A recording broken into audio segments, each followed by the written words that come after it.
हरियाणा की राजनीति में एक बड़ा ट्विस्ट सामने आया है।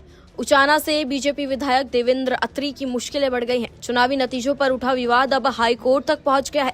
पंजाब और हरियाणा हाई कोर्ट ने रिटर्निंग ऑफिसर को तलब कर लिया है और अगली सुनवाई की तारीख 8 अक्टूबर तय कर दी है। दरअसल कांग्रेस प्रत्याशी और पूर्व सांसद बृजेंद्र सिंह ने हाई कोर्ट में याचिका दाखिल की थी। उनका आरोप है कि मतगणना के दौरान रिटर्निंग अधिकारी ने करीब 150 वोटों के लिफाफे खोले ही नहीं। इतना ही नहीं, चुनाव में पड़े कुल 1377 पोस्टल बैलेट्स में से 215 को अमान्य घोषित कर दिया गया था। बृजेंद्र सिंह का कहना है कि यदि इन अमान्य वोटों का सही तरीके से दोबारा जांच होती तो नतीजे बदल सकते थे। अब आपको बताते हैं उचाना सीट के चुनावी नतीजों का पूरा गणित। 2024 विधानसभा चुनाव में यहां कांटे की टक्कर रही। बीजेपी प्रत्याशी देवेंद्र अत्री ने 48,968 वोट हासिल किए, जबकि कांग्रेस उम्मीदवार बृजेंद्र सिंह को मिले 48,936 वोट, यानी जीत हार का अंतर सिर्फ 32 वोटों का रहा। पोस्टल बैलेट्स में बृजेंद्र सिंह को सबसे ज्यादा यानी 636 वोट मिले थे, लेकिन 215 बैलेट्स को रद्द कर दिया गया। बृजेंद्र सिंह का कहना है कि चुनाव नियमों के अनुसार जब जीत हार का अंतर इनवैलिड वोटों की संख्या से कम हो तो रिटर्निंग ऑफिसर बाध्य होता है कि उन बैलेट्स की दोबारा जांच करवाए, लेकिन इस मामले में ऐसा नहीं किया गया। यही वजह है कि वो हाईकोर्ट पहुंचे हैं। वहीं दूसरी तरफ विधायक देवेंद्र अत्री ने भी बृजेंद्र सिंह की याचिका को खारिज करवाने की कोशिश की थी, लेकिन हाईकोर्ट ने उनकी अर्जी नामंजूर कर दी। कोर्ट का कहना है कि यह मामला सिर्फ मतगणना की पारदर्शिता से जुड़ा है और इसमें किसी तरह की दुर्भावना नहीं है।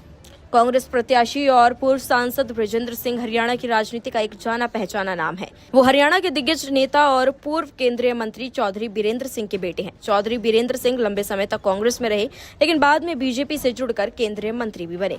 बृजेंद्र सिंह की पढ़ाई लिखाई भी काफी मजबूत रही है। उन्होंने दिल्ली के सेंट स्टीफेंस कॉलेज से ग्रेजुएशन करने के बाद अमेरिका की हार्वर्ड यूनिवर्सिटी से मास्टर डिग्री हासिल की। इसके अलावा वो इंडियन एडमिनिस्ट्रेटिव सर्विस यानी कि IAS अधिकारी भी रह चुके हैं। साल 2018 में उन्होंने सिविल सर्विस छोड़ दी और राजनीति में कदम रखा।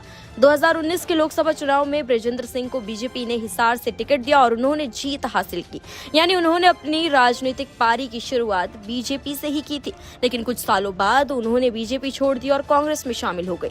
2024 के विधानसभा चुनाव में बृजेंद्र सिंह ने कांग्रेस की टिकट पर उचाना सीट से चुनाव लड़ा। इस चुनाव में उनकी सीधी टक्कर बीजेपी के देवेंद्र अत्री से हुई। बेहद कांटे की टक्कर में वो केवल 32 वोटों से हार गए, जिसके बाद अब उन्होंने चुनाव परिणाम को लेकर हाईकोर्ट का दरवाजा खटखटाया है। ऐसे में अब सवाल ये उठ रहा है कि क्या 32 वोटों से जीतने वाले देवेंद्र अत्री की कुर्सी हिल जाएगी या फिर कांग्रेस का दावा सिर्फ एक राजनीतिक दांव है। इसका जवाब मिलेगा 8 अक्टूबर को, जब हाईकोर्ट इस मामले की अगली सुनवाई करेगा। फिलहाल मामले पर आपकी क्या राय है, कमेंट सेक्शन में हमें जरूर बताएं। नमस्कार, मैं हूं मानक गुप्ता। अगर आपको हमारा ये वीडियो पसंद आया हो तो इसे लाइक और शेयर जरूर करें, और हाँ, हमें सब्सक्राइब और फॉलो करना ना भूलें ताकि आप देश और दुनिया की कोई खबर मिस ना करें। तो जुड़े रहिए हमारे साथ और देखते रहिए News 24।